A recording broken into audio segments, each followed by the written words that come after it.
Very good afternoon to all the EAP set aspirants. This is your Prasanna ma'am from NEET World, and here we are in our third chapter, that is photosynthesis in higher plants, from the most important unit, that is plant physiology.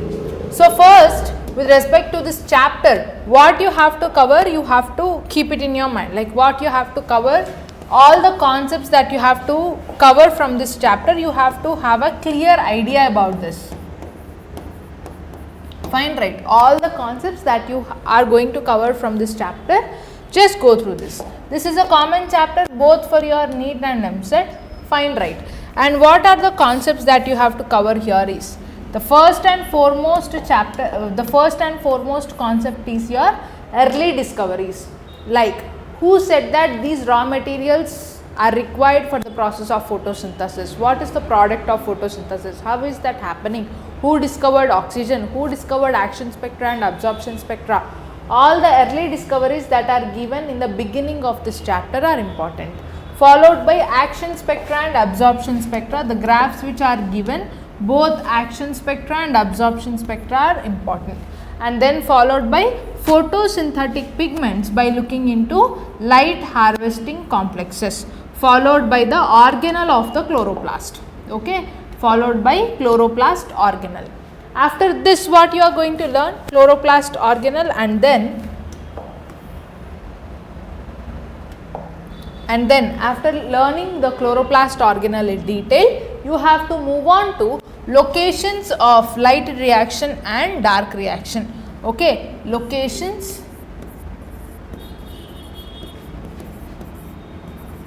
where are the sites that light reactions and dark reactions are occurring inside the chloroplast, that you have to know. Locations or sites of both light reaction and dark reaction. Location and sites for light reaction and dark reaction, where are they occurring inside the chloroplast. And in detail in light reaction, you have to go through three sequential steps. One is absorption of light in the form of photons. Second will be photolysis of water. And third step of light reaction is formation of assimilatory power, that is formation of ATP and NADPH. Dark reactions, calling light independent reactions as dark reactions is a misnomer, but then this takes place both in the presence and absence of the light, but it is dependent on the products of light reaction, but not directly dependent on the sunlight. That is why these are addressed as light independent reaction. Three major cycles you have to know from light independent reaction: C3 cycle, C4 cycle and CAM cycle. This is how the glucose is fixed in different plants. C3 cycle is the common cycle in all the plants. C3, C4 and CAM cycle. C3 cycle occurs in all the plants, whereas C4 cycle occurs only in the tropical plants or C4 plants you call it as, whereas CAM cycle occurs in the desert plants only. Desert plants or plants belonging to arid regions. And lastly, factors affecting photosynthesis. What are the factors that are affecting photosynthesis? Factors affecting photosynthesis. Here itself, Blackman's law of limiting factor will come into picture. Okay, Blackman's law of limiting factor.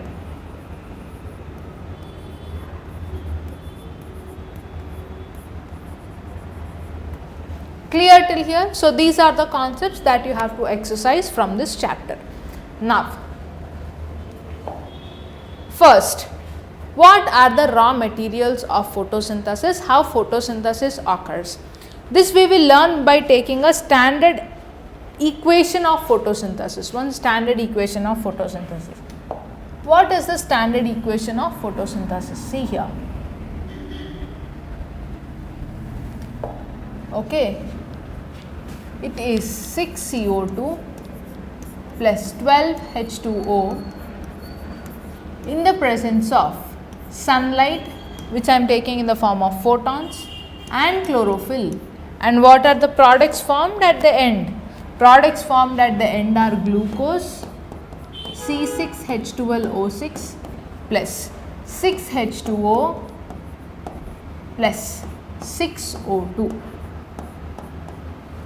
Here we go with the raw materials. If you observe, first 6 CO2 and 12 H2O. Who said that carbon dioxide is essential for photosynthesis? Here itself you take down the discoveries, and I will tell you the experiments in detail in the coming slides. So first, carbon dioxide is essential for the photosynthesis is said by Moll's half-leaf experiment. Moll's half-leaf experiment.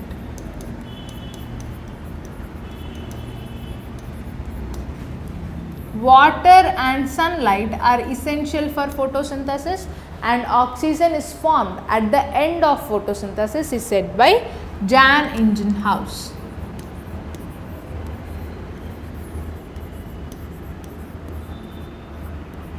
Okay, he is the scientist who said oxygen is liberated at the end of photosynthesis. Fine. Glucose is the product of photosynthesis is said by whom? Glucose is the product of photosynthesis is said by Julius von Sachs. Fine, right. Now when it comes to oxygen, who discovered oxygen? Oxygen is discovered by Joseph Priestley.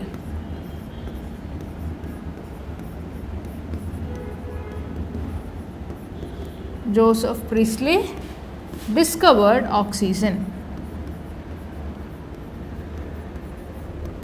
Fine. And who said that oxygen is coming from water molecule but not from carbon dioxide? Okay. Till most of the time the scientists felt that oxygen which is formed at the end of photosynthesis is coming from carbon dioxide but not from water molecule. Later it is the scientist C.B. Van Neel. C.B. Van Neel. He has conducted bacterial photosynthesis. He has conducted bacterial photosynthesis. He has conducted bacterial photosynthesis and said that C.B. Van Neel has conducted bacterial photosynthesis. And he said that oxygen molecule whichever is liberated at the end of photosynthesis is from water molecule but not from carbon dioxide. Okay, it is from water molecule. So these are the most important and prominent discoveries that you have to know about.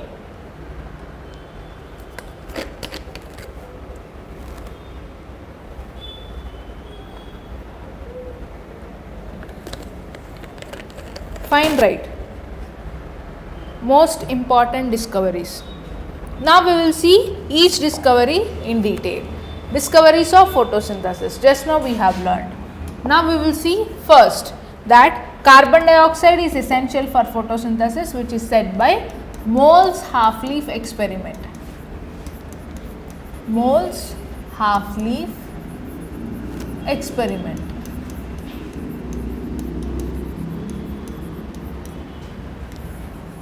Fine, right. Where a healthy plant which is exposed to sunlight is taken, a potted plant, and half of the leaf is immersed into a beaker containing potassium hydroxide solution. Okay, this contains potassium hydroxide solution. Okay, and half of the leaf is exposed towards the sunlight. Half leaf is immersed into the beaker and half leaf is exposed to sunlight. This potassium hydroxide solution whichever is present inside the beaker, it will react with carbon dioxide whichever is present inside the leaf, and this turns to potassium carbonate. Okay, and this turns to potassium carbonate. Here when this leaf which is half exposed to sunlight and half exposed to the beaker containing potassium hydroxide, After some time, when this leaf is being conducted with starch test, it is shown that half of the leaf which is exposed to sunlight has turned to blue black color, and half of the leaf which is kept in the beaker, it shows pale color, indicating the absence of starch. This indicates the absence of starch. Fine, right? Clear? So this says that carbon dioxide, as starch is not formed in the absence of carbon dioxide, this says that only in the presence of carbon dioxide starch takes place, starch forms. Fine, right? This indicates only in the presence of carbon dioxide photosynthesis occurs. And then if you see next about oxygen discovery, oxygen which is discovered by Joseph Priestley in the year 1774, where Joseph Priestley has discovered oxygen.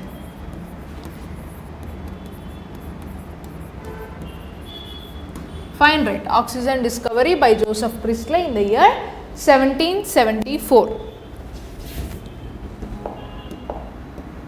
Fine. So this experiments, bell jar experiment has started from 1770. Series of experiments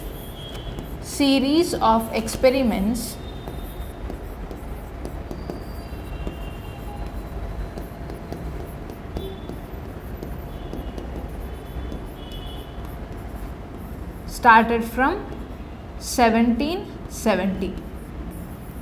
Okay, bell jar experiment. What does this experiment actually says? First, in